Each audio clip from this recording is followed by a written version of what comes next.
এবার শুধু আমাকে নয়, আমার বাইকটাকে দেখলেও তোমরা চিনতে পারবে এটা রাজুদার বাইক। আশা করি তোমরা আমাকে জানো। আমি রাজু, আর আমি ওন্দা সুপার স্পেশালিটি হাসপাতালের সামনে ফুটপাতে দাঁড়িয়ে দোকান করি। আজ দোকান বন্ধ করে চলে এসেছি বাইকটা স্টিকার করানোর জন্য। আর যাতা কোনো স্টিকার নয় বন্ধুরা, ফেসবুক, ইনস্টাগ্রাম আর ইউটিউবের লোগোগুলা লাগানোর জন্য এসেছে কিন্তু এই দোকানটিতে। আর এই স্টিকার জন্য দোকানটি ছোট হলেও কোনো লাক্সারি দোকানে যেমন কাজ করে তার থেকে কিন্তু কিছু কম যায় না। আর এখানে যে একবার স্টিকার করাবে তাকে কিন্তু বারবার আসতে হবেই।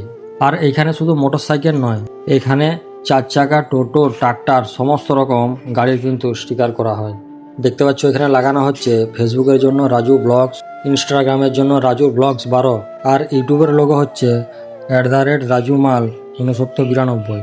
দেখতে পাচ্ছ তোমরা খুব যত্ন সহকারে কিন্তু এই দাদাটি স্টিকারগুলি লাগিয়ে যাচ্ছে। আর এই দোকানটির লোকেশন হচ্ছে ওন্দা বাস স্ট্যান্ড থেকে আসতেই ফুটবল গ্রাউন্ডের ফ্রন্টটিতে থাকে এই দোকানটি। আর আমার বাইকটাকে ফাইনাল লুকে কেমন লাগছে তোমরা কিন্তু অবশ্যই কমেন্ট করে বলে যাবে।